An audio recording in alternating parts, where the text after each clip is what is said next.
ছাদ বাগান, বিটি বাগান কিংবা জমিতে আনারস চাষ করে যারা আনারসের ভালো ফলন আশা করেন, আজকের ভিডিওটা প্রিয় দর্শক তাদের জন্য। প্রিয় দর্শক, আজকের ভিডিওর আলোচ্য বিষয় আনারসের উচ্চ ফলনে করণীয় কাজগুলি কি কি। প্রিয় দর্শক, আপনি যদি আনারস চাষ করে থাকেন এবং এই ছাদ বাগান, বিটি বাগান কিংবা আপনার জমি থেকে একটি ভালো ফলন প্রত্যাশা করেন, তাহলে প্রিয় দর্শক আজকের ভিডিওতে আপনার কান লাগাতে হবে।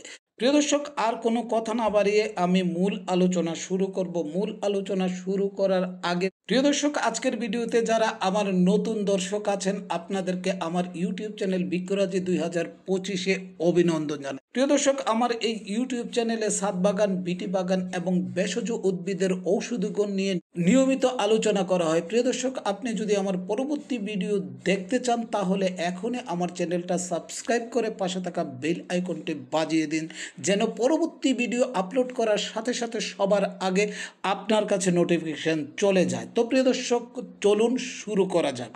প্রিয় দর্শক, আজ 2রা নভেম্বর মাসে আনারস গাছের পরিচর্যা করার জন্য আগাছা পরিষ্কার করা, সার ও সেচ দেওয়া এবং শীতের জন্য প্রস্তুত করা গুরুত্বপূর্ণ। এই সময়ে আগাছা পরিষ্কার করে মাটি আলগা করে দিতে হবে এবং শীতের আগে নাইট্রোজেন সার কমিয়ে দিতে হবে। প্রিয় দর্শক, এই আনারস চাষে বছরে অন্তত 2বার আগাছা পরিষ্কার করা উচিত। প্রথমবার অগাস্ট সেপ্টেম্বরে এবং দ্বিতীয়বার অক্টোবর নভেম্বরে। এটি না করা হলে সেচের পর আগাছা পরিষ্কার করে মাটি আলগা করে দিন।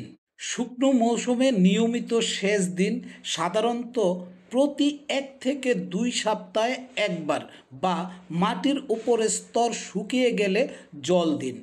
অতিরিক্ত জল যেন গাছের গোড়ায় জমে না থাকতে পারে, সেদিকে খেয়াল রাখুন। প্রিয় দর্শক, এটা নভেম্বর মাস। ফুল ফুটাতে সাহায্য করার জন্য নাইট্রোজেন সারের পরিমাণ কমিয়ে দিন।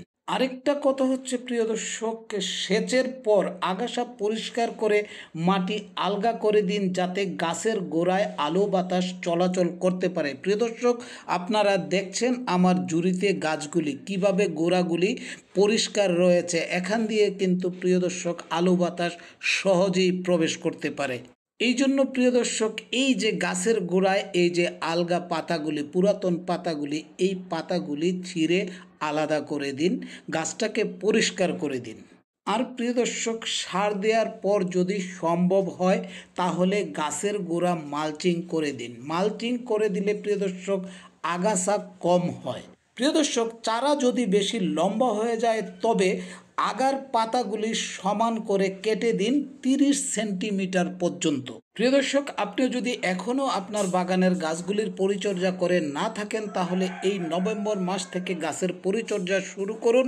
তাহলেই প্রিয় দর্শক আপনি আপনার শখের বাগান থেকে একটি ভালো ফলন প্রত্যাশা করতে পারবেন। এতক্ষণ আপনারা এই আনারস চাষ নিয়ে বিস্তারিত আলোচনা শুনলেন। তো প্রিয় দর্শক, আপনার বাগানের গাছগুলির কি অবস্থা সেটা আপনি জানেন। যদি আপনার বাগান থেকে আপনি আনারসের ভালো ফলন আশা করেন, তাহলে আজই শুরু করে দেন এই আনারস গাছের পরিচর্যা। প্রিয় দর্শক, ভিডিও শেষ করার আগে একটা অনুরোধ করব, আপনাদের মধ্যে কারো যদি আনারস চাষের ব্যাপারে যদি আরও কোনো উত্তম পরামর্শ থাকে, তাহলে প্রিয় দর্শক এখনই ভিডিও কমেন্ট বক্সে গিয়ে আপনার মূল্যবান পরামর্শ লিখে জানান। তো প্রিয় দর্শক, আজকের ভিডিও থেকে আমি এখানেই বিদায় নেব।